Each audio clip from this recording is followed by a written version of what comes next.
I'm not just working on research of the actual NLP models and algorithms, but I also have to think about the product features and how my models might actually look on the product. We're recording. I know you were going to share a little bit of what you're working on. These past couple years in NLP and machine learning, one of the biggest helpful tools that a lot of the bigger companies like Google and stuff have put out there that a lot of people have been using are word embeddings. I think everyone kind of generally knows what the term means. It's when you map words into number representations, vector representations, so that you can do some really cool mathematical computations on them. And recent work has messed around with, instead of at the word level, how do you represent words at the sentence level or even the document level? And that's definitely a problem that hasn't been solved yet. And for us at Remesh here, we're thinking about representing each response, which is usually one sentence or two sentences. One of the problems we've been working on is, should we try to use word embeddings? Should we try to use some kind of sentence embedding, or should we try to create our own type of meaning representation? And there's so many different applications of if we were to actually be able to map entire sentences that are our actual data into a meaningful representation space. And so what I've been working on with the rest of my team has been trying to build a graph out of all of the language data that we have from our actual platform, and using ConceptNet, which is a tool that is publicly released that has basically word-to-word relationships. So for example, between two words, it might have a relationship of related to, or is a type of, so different relationships like that. But again, this is on the word-to-word level. And what we are trying to do is use that kind of as a tool and build out our own concept relation graph, but at the sentence level. So I can kind of show you what I've been messing with. It's kind of a half-baked idea that we've just kind of been exploring. For these past couple of days, I've been messing around with trying to build out this concept graph using our data and using relationships between words to kind of build out that graph. I've just been exploring how it would actually look on our actual data, so I can show you a little bit what I've done. So this is just a random question from our platform about insurance, and these are all of the thought responses.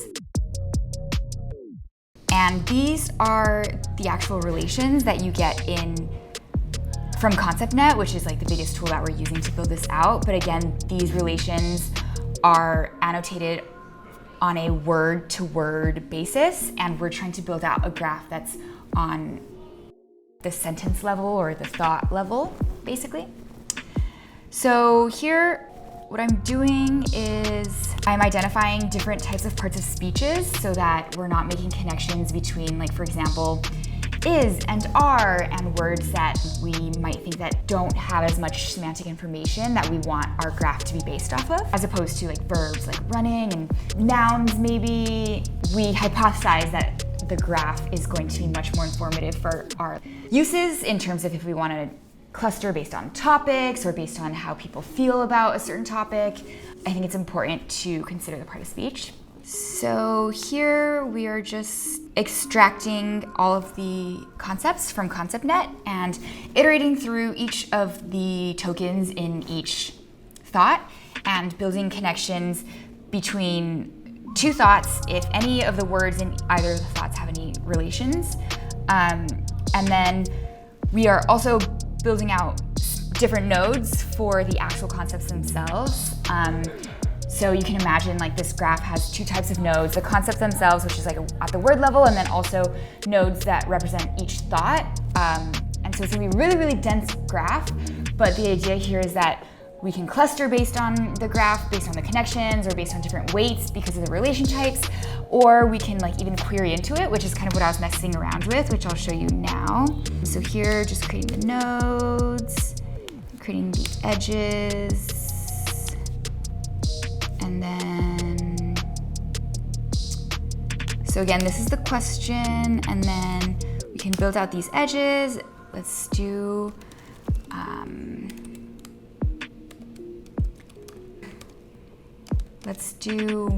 money. I feel like that would be a concept maybe. So I'm kind of picturing maybe a feature where people that have all these like thousands of responses, they're looking at it and they want to query like a topic and they want to see what all thoughts are talking about this topic.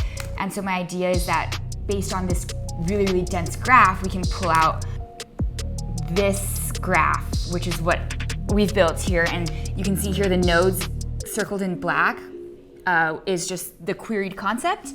And all of the nodes, all the rest of the nodes are in blue, and those are all thoughts that actually talk about the topic. And so far, it seems like a really, really promising route to go. Here, it's been able to identify that the thought like none, I pay for minor stuff, is related to money, which is true. And I don't know, there's so much to unpack here. I think it's gonna be really, really informative once we have this huge graph built up on our own actual data. I think that's one of the biggest challenges in NLP is that there are plenty of models out there that are really deep networks or like amazing word embeddings that have been trained for like a very specific task or trained on very specific data. And when you try to transfer all of that learning, sometimes it doesn't transfer exactly to your specific task.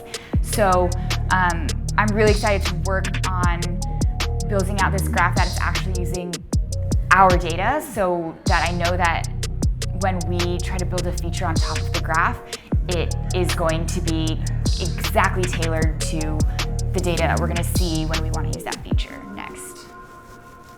So yeah.